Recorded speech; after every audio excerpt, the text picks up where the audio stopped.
গ্রামীণ মেলা অনেকেই আসলে এই জিনিসটার সাথে পরিচিত, আবার অনেকেই এই জিনিসগুলো কখনোই দেখার সুযোগ পায়। যারা দেখেছো তাদের উদ্দেশ্যে তো আমার কোনো কিছু বলার নাই, কারণ তারা সবাই জানো যে গ্রামীণ মেলায় কি কি হয়।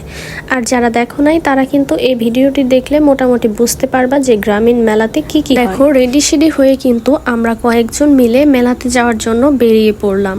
আসলে আমরা একটা টিমের মতো হয়েছি, কয়েকজন আছি একসাথে। এখন কিন্তু আমরা মেলাতে যাচ্ছি না, আমরা এখান থেকে প্রথমে যাব আমার ফুপু শাশুড়ির বাসায়।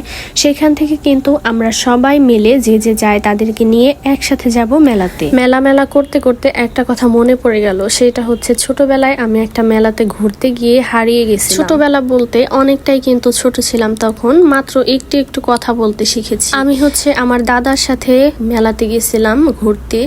সেখানে যাওয়ার পরে দাদা আমাকে একটি মিষ্টির দোকানে বসিয়ে দিল, আমাকে মিষ্টি কিনে দিছে, মিষ্টি খাইতেছি। এরপর আমি একটু হাঁটতে চলে গেছি একা একাই। তখন তো অতটা বুঝতেও শিখি নাই। পরে আমার দাদা আর খুঁজে পায় না, আমিও তাকে খুঁজে পাই না। পরবর্তীতে আমি একা একাই কিন্তু বাসায় চলে গেছিলাম। আসলে কিভাবে যে গেছি আমি নিজেও জানি না। বাসায় যাওয়ার পথে কিন্তু একটা রাস্তাও আছে যেখান দিয়ে সব সময় গাড়ি চলাচল করে। আমি সেই রাস্তাটাও পার হয়েছি একা একা ছোট্টবেলা। যাই হোক, অনেক কথাই কিন্তু বলে ফেললাম। এর মাঝে কিন্তু চলে গেছে ভিডিওটি, সেটি হচ্ছে আমার ফুপু শাশুড়ির বাসায় কত সুন্দর সুন্দর পিঠা বানাইছে। পিঠাগুলো দেখতেও যেমন সুন্দর হয়েছে, খেতেও কিন্তু মাশাআল্লাহ খুবই মজাদার ছিল। আমরা খাওয়া দাওয়া শেষ করে কিন্তু তাড়াহুড়া করেই মেলাতে চলে আসলাম, কারণ মেলাতে কিন্তু নাটক শুরু হয়ে গেছে। আসলে নাটক বলতে গ্রামীণ ভাষায় যেটাকে বলে যাত্রাপালা। এখনকার দিনে কিন্তু খুব একটা যাত্রাপালা দেখতে পাওয়া যায় না। আপনারা অনেকেই হয়তো কখনো নামই শোনেন নাই, এমনও আছে। কারণ হচ্ছে ওই যে বললাম, এখন খুব একটা দেখতে পাওয়া যায় না। যাই হোক, দেখেন মেলাতে কত কিছু উঠছে। এক সাইডে রয়েছে খাবারের জিনিস, আর এক সাইডে রয়েছে কসমেটিক্সের জিনিস। আমরা প্রথমে খাবারের জিনিসের দিক দিয়ে একটু হেঁটে দেখলাম এখানে কি কি আছে।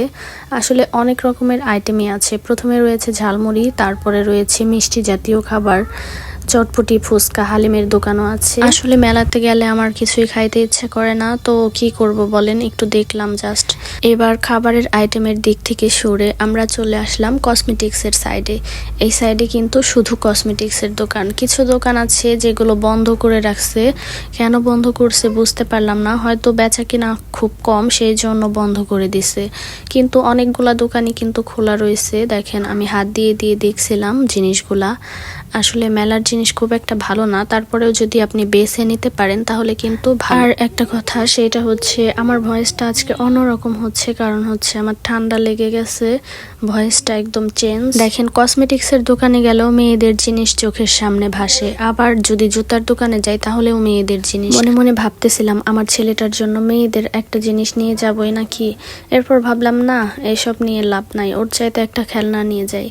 এরপর কিন্তু আমি খেলনা দেখতেছিলাম আর দাম করতেছিলাম। এছাড়াও কিন্তু আরো অনেক জিনিস রয়েছে মেলাতে। মেলাতে কিন্তু সব রকমের জিনিসই পাওয়া যায় প্রায় কসমেটিক্স। এইদিকে দেখেন ছোট ছোট নেকলেস গুলোকে ঝুলিয়ে রাখছে। আমি এগুলো হাত দিয়ে দেখতেছিলাম, পাথরগুলো ভালোই লাগলো মোটামুটি। তবে এগুলোর কোনো কিছুই কিন্তু আমি এখন নেব না, কারণ হচ্ছে আমি এসব নেকলেস টেকলেস কখনোই পরি না। কারণ হচ্ছে যে কোনো অনুষ্ঠান বা কোথাও গেলে সবসময় হিজাব করি, নেকলেস টেকলেস দেখাও যাবে না, শুধু শুধু নিয়ে লাভ কি বলেন। আর তাছাড়াও এখানে আসার মূল উদ্দেশ্য হচ্ছে আমার ছেলের জন্য দু একটা খেলনা কেনা। যেহেতু মেলাতে আসছি, আমার ছেলেকে কিন্তু আমি ফুপি বাসায় রেখে আসছি, কারণ হচ্ছে বাহিরে অনেক বেশি ঠান্ডা।